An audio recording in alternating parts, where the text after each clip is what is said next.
वो कौन सी महिला थी जिसके ऊपर कोई बंधन नहीं था? नाम जोर से।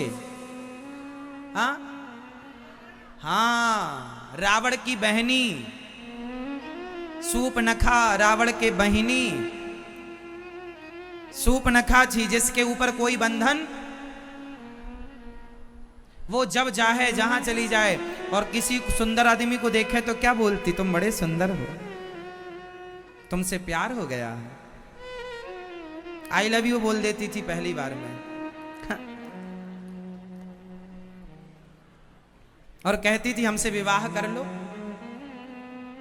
हमसे विवाह कर लो। राम जी से बोली तो सम पुरुष न मौसम नारी, क्या सुंदर हो तुम और क्या सुंदर हैं हम, एक काम करो हमसे विवाह कर लो। राम जी ने कहा हमारी पत्नी है, बहुत सुंदर है। सूपनखा ने कहा नहीं, हमसे सुंदर थोड़ी है। राम जी ने कहा भले सुंदर ना हो पर है तो हमारी पत्नी, अब हम दूसरे को नहीं देखेंगे।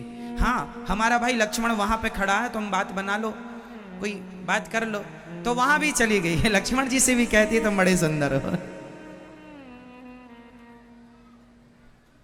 ये कौन है?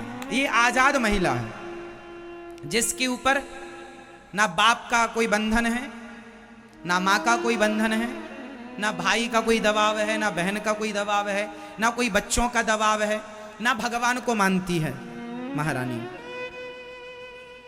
किसी को डरती नहीं, इसलिए जो मिल जाए सबको आई लव यू बोल देती है।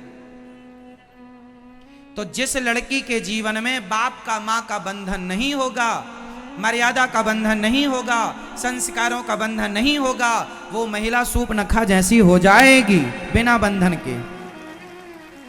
जो आप कहती हो आजाद, आजादी हो ही नहीं सकती। एक लड़की अपने बाप के बंधन में रहती है, शादी के बाद पति के बंधन में रहती है, और पति ना रहे तो पुत्र के देख रेख में। बंधन मीन्स ये नहीं कि बांध के, देख रेख, देख रेख में रहती है। बंधन का नहीं कि रस्सी, क्या बंधन ही बोल रहा हूं मैं, मेरे बंधन का यहां अलग अर्थ है, देख रेख। समझ रहे हैं आप लोग? बाप, लड़की, आपकी भी बेटियां हैं, माँ बाप के देख रेख में होती हैं। बेटी कहाँ गई थी तुम? आधे घंटे लेट हो गई तो माँ हिसाब लेती, कहाँ थी तू? ये देख रेख में माँ को चिंता है, कहाँ घूमती रहती है, कहाँ चली गई थी? ये देख रेख है, माँ का जिम्मेदारी है। तो एक लड़की माँ के देखे, जिस लड़की के ऊपर माँ बाप का बंधन नहीं होता, अक्सर बच्चे कहाँ बिगड़ते हैं? जब बच्चे पढ़ने जाते हैं, हॉस्टल वगैरह चले जाते हैं, हॉस्टल जाने के बाद कुछ बच्चे या तो बन जाते हैं या तो पूरे बिगड़ जाते हैं, क्योंकि वहां माँ बाप का कोई दबाव, कोई कहने वाला नहीं है कि सो जाओ रात हो गई है ज्यादा, कोई कहने वाला नहीं है कि उठ जाओ सुबह हो गई है।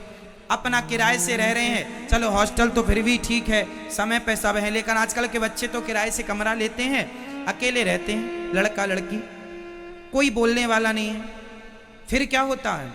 या तो कोई जिम्मेदार बच्चा हो कि मेरे माँ बाप ने बड़ी मेहनत से पैसे कमा के मुझे यहाँ तक पहुँचाया है, तो वो या तो पढ़ के नाम कमा लेगा, या तो पढ़ लेगा, या तो बिगड़ जाएगा।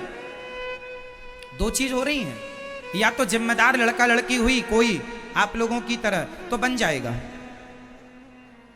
या तो पूरा बन के लौटेगा, या तो पूरा बिगड़ के लौटेगा। दो ही ऑप्शन है।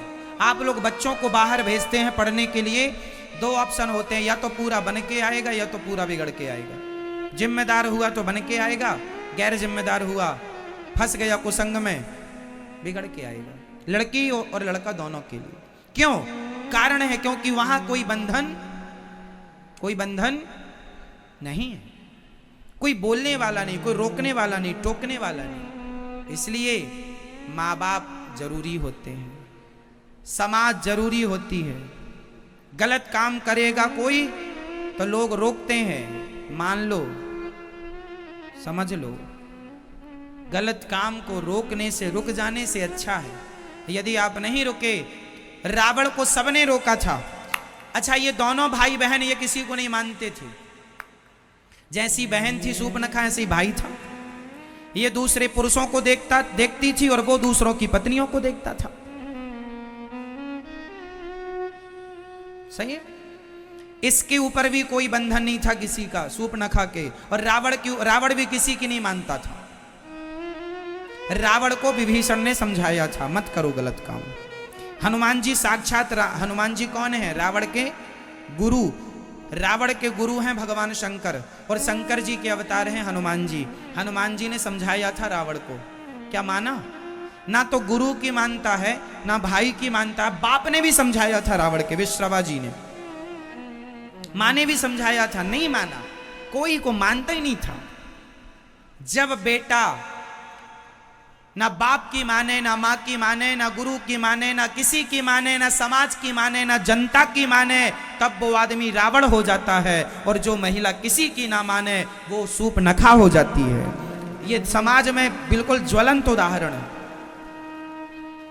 इसलिए बंधन जरूरी है।